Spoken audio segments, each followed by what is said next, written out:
नमस्कार मंडळी, चला तर आज आपण ना कोकणी पद्धतीने चिकन बनवूया। त्यासाठी काय काय घेतलं बघूया। इथे धना पावडर घेतली 2 चमचे, इथे चिकन मसाला घेतले 2 चमचे, 1 चमचा लाल तिखट, थोडीशी हळद पावडर, चवीनुसार मीठ आणि बेडगी मिरची असते ना ते इथे 7-8 मी भिजत टाकलेला आहे। इथे उभा कांदा 2 ते 3 कापून घेतलेला आहे, अर्धी वाटी खोबरं, थोडेसे कोथिंबीर, ही कोथिंबीर बारीक कापून ठेवलेली आहे वरून आपल्याला भाजीवर टाकायला। 2 टोमॅटो कापलेले, 2 कांदे, आलं, लसूण। चला तर मंडळी, इथे तेल तापायला ठेवलेले आहे तर त्यामध्ये आपण ना सर्वप्रथम कांदा टाकूया। हे पाहिजे ना कांदा परतायला टाकलेला आहे। कांदा छान मस्तपैकी आपण ना तेलामध्ये ना त्याचं पाणी सुटेपर्यंत मस्त परतून घेऊया। सोनेरी कलर येईपर्यंत बारीकवाला कांदा जो कटिंग केलाय ना तो छान पैकी परतून घेऊया आपण।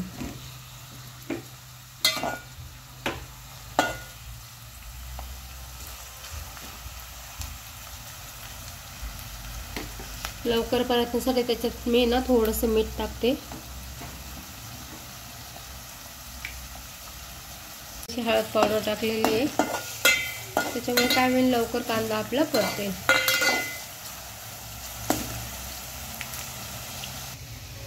चला तर मैत्रिणींनी, इकडे कांदा परतेपर्यंत आहे ना आपण दुसरीकडे मसाला भाजून घेऊया। इथे तवा तापायला ठेवलेला आहे, त्याच्यात 2 चमचे तेल टाकते।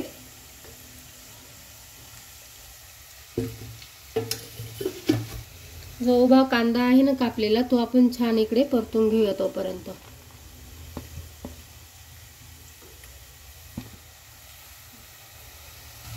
हे पहा मैत्रिणींनी किती छान कांदा परतलाय। आता त्याच्यात आपण टमाटर टाकणार आहे।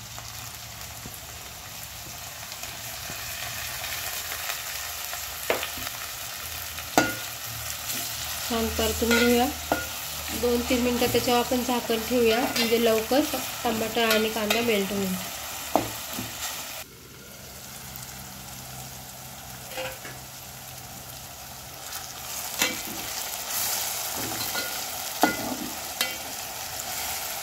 हे पाहून किती सुंदर आता परतलेला आहे। आता याच्यामध्ये ना आपण हे जे मसाले ठेवलेले आहे ना ते सर्व टाकूया।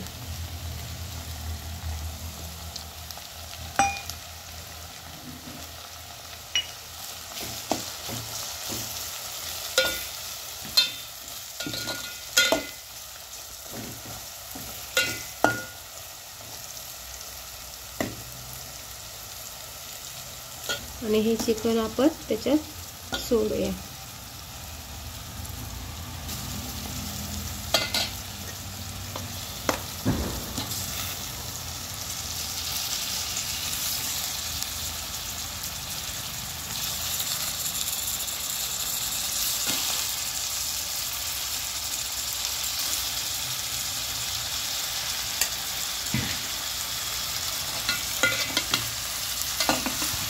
छानपैकी परतून घ्यायचं आणि कमी गॅस करायचा, झाकण ठेवून द्यायचं 5 ते 10 मिनिटं। हे मंडळी पाणी न टाकता त्याच्यात त्यांना आपण चिकन सोडलेलं आहे आणि थोड्या वेळ ना चिकनला पाणी सुटतं आपण ते वाफत्याच पाण्यात वाफून घेऊया, झाकण ठेवून 10 मिनिटं। इकडे तोपर्यंत कांदा परतत आलेला आहे, त्याची मसाल्याची तयारी आपण करून घेऊया। कांदा छानपैकी सोनेरी होईपर्यंत परतून घ्यायचा।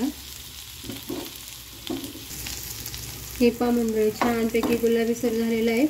आता हे साईडला करूया आपण आणि त्याच्यामध्ये खोबरं घेऊया भाजून।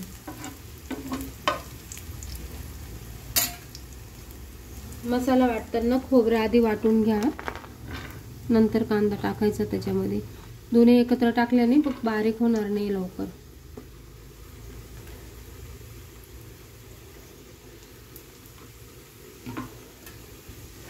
खोबरं थोडंसं परतून घ्यायचं छानपैकी। हे पहा मंडळी छानपैकी आपलं कोथिंबीर ते त्याच्यात टाकलेलं आहे, खोबरं छानपैकी परतलेलं आहे। आता हे सगळे ना मिक्सरमधून आपण याची पेस्ट करून घेऊया। मिरची भिजत टाकलेली मिरची आणि हे एकत्र पेस्ट करून घेऊया। आधी खोबरं बारीक करूया, त्याच्यानंतर मिरची टाकूया त्याच्यात, नंतर बाकीची सामग्री टाकून छानपैकी पेस्ट तयार करूया। हे पहा मैत्रिणींनी किती सुंदर असं वाफेवर झालेलं आहे। शिजलेलं आहे वाफेवरच. आता हा मी मसाला आपण वाटून घेतला ना तो त्याच्यात ॲड करूया.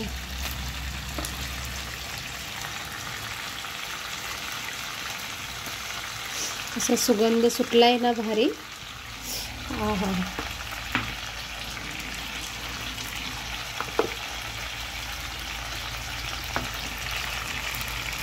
त्याच्यात थोडंसं पाणी आपल्याला कसं चालेल घट्ट पातळ त्या पद्धतीने मी मिडियम ठेवणार आहे, म्हणजे भातासोबत पण खाता येईल, चपाती रोटी कशासंगही खाता येईल, या पद्धतीने ठेवणार आहे.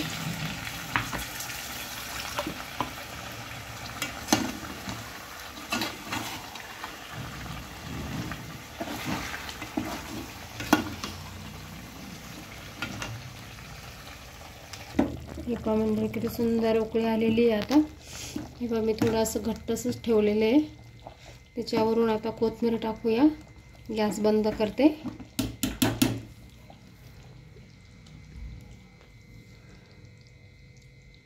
हे पहा किती छान कलर आलेला आहे. खूप सुंदर असं सुगंध सुटलेला आहे. आमच्या कॅमेरामॅनला आता दम निघत नाही आहे, त्याच्यामुळे तिला लगेच खायला देते.